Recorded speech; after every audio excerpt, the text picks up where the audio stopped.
Para examinarmos o nervo olfatório, utilizaremos duas substâncias para que não exista sugestionamento do paciente.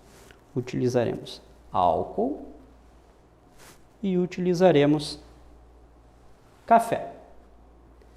Desta forma, procedemos ao exame. Solicitamos ao paciente que feche os olhos, ocluímos uma narina e solicitamos ao paciente que odor ele está sentindo. O que você sente? Álcool.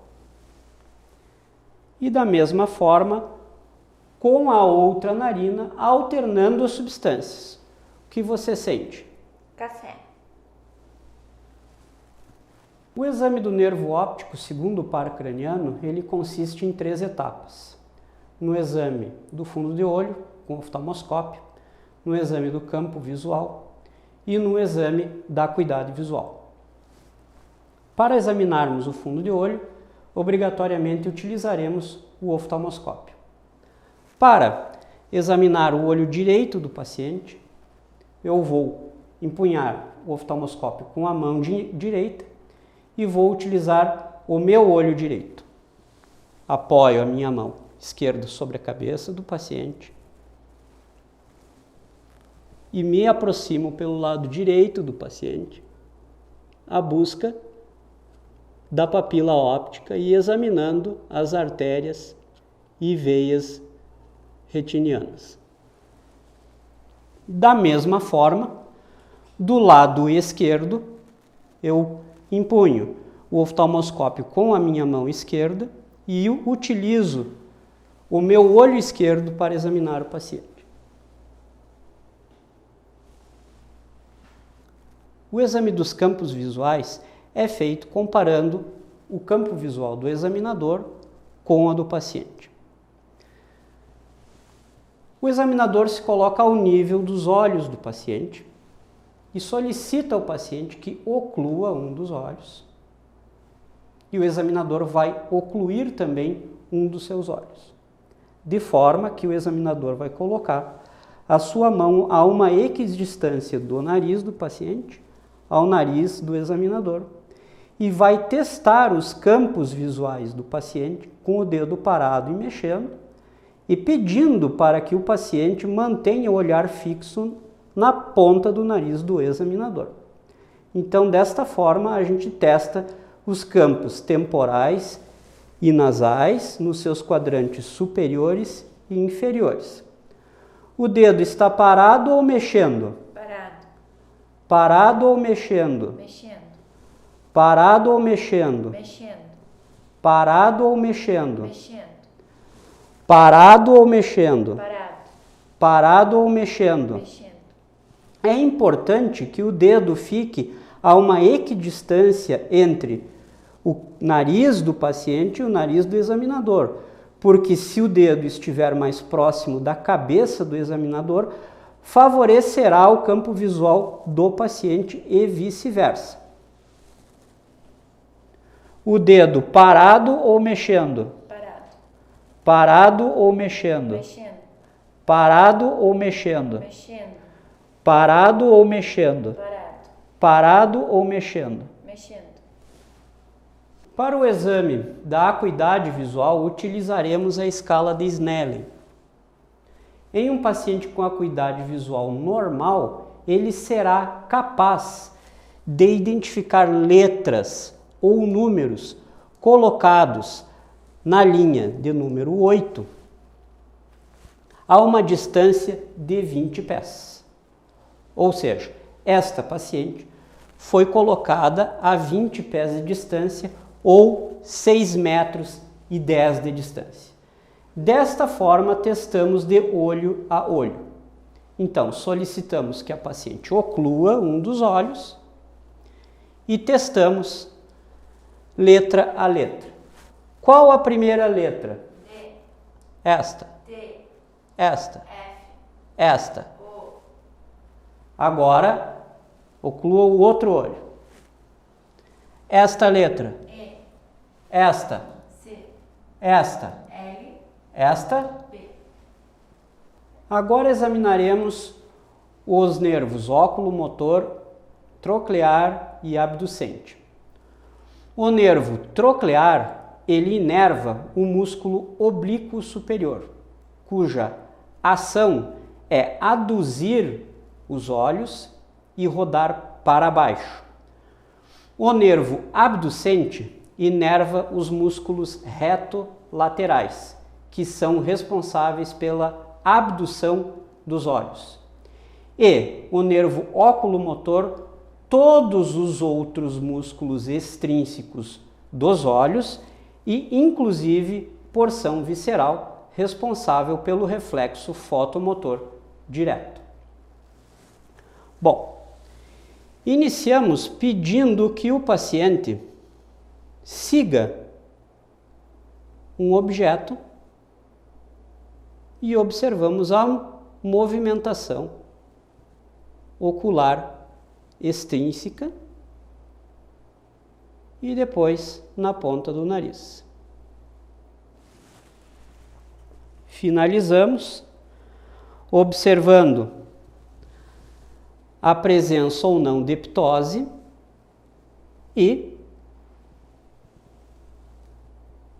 a presença do reflexo fotomotor direto, cuja aferência se faz pelo nervo óptico e a eferência pelo nervo oculomotor. Agora testaremos o nervo trigêmeo na sua porção sensitiva e na sua porção motora. Na sua porção sensitiva, nós vamos dividir nos ramos oftálmico, maxilar e mandibular e vamos testar através da sensibilidade termoalgésica com agulha de insulina. Sente pinicar? Sim. É semelhante aqui? Sim. Sente pinicar? Sim. É semelhante aqui? Sim. Sente pinicar? Sim. É semelhante aqui? Sim. Para a porção motora, utilizaremos um abaixador de língua, solicitando ao paciente que ele morda vigorosamente e tentaremos remover o abaixador de língua de um lado e do outro. Iniciamos o exame do nervo facial através da musculatura da mímica facial, solicitando que o paciente corrugue a testa, que feche os olhos com força através dos orbiculares do olho, que sorria através dos músculos risórios de Santorini, ou que protrua os lábios através do orbicular da boca. Para o nervo vestíbulo coclear, utilizaremos um diapasão de 256 Hz e realizaremos a prova de Riné e a prova de Weber. A prova de Riné consiste na percussão do diapasão e a sua colocação na mastoide. E aí, solicitaremos ao paciente para nos avisarmos quando cessar o estímulo vibratório. Imediatamente após cessar o estímulo vibratório, nós inverteremos o diapasão e solicitaremos ao paciente se ele escuta ou não escuta. Se ao escutar, solicitaremos ao paciente que nos avise quando cessar o estímulo auditivo. Se o paciente sentir vibrar ao mesmo tempo que escutar a vibração do diapasão, nós definiremos Riné como Riné normal. Se o paciente pouco sentir vibrar e prolongar o tempo auditivo, nós denominaremos como Riné positivo patológico. E se o paciente sentir vibrar e não escutar, nós denominaremos como Riné negativo ou hipoacusia de condução. Bom, você sente vibrar? Sim. Me avise quando cessar. Parou. Escuta? Sim. Me avise quando cessar. Parou. O teste de Weber, ele é realizado percutindo o diapasão e se colocando no vértex craniano e solicitando ao paciente se ele sente vibrar em ambos os ouvidos ou se ele apenas sente vibrar em um dos ouvidos. Você sente vibrar em ambos os ouvidos? Sim. Segue-se o exame do nervo vestíbulo-coclear na sua porção vestibular através da prova de Niel-Barani. Com o paciente sentado, com o dorso apoiado sobre a mão direita, mão esquerda sobre a cabeça do paciente, nós vamos deitar o paciente com a cabeça estendida para fora da cama e vamos observar a presença ou ausência de nistagmo. Se o paciente apresentar nistagmo à manobra, a prova é positiva, ou seja, patológica, e se o paciente não apresentar nistagmo, a prova é negativa. Podemos sensibilizar a prova rodando a cabeça do paciente e solicitando que o paciente desvie o olho para o examinador. E agora, de forma contralateral para a parede.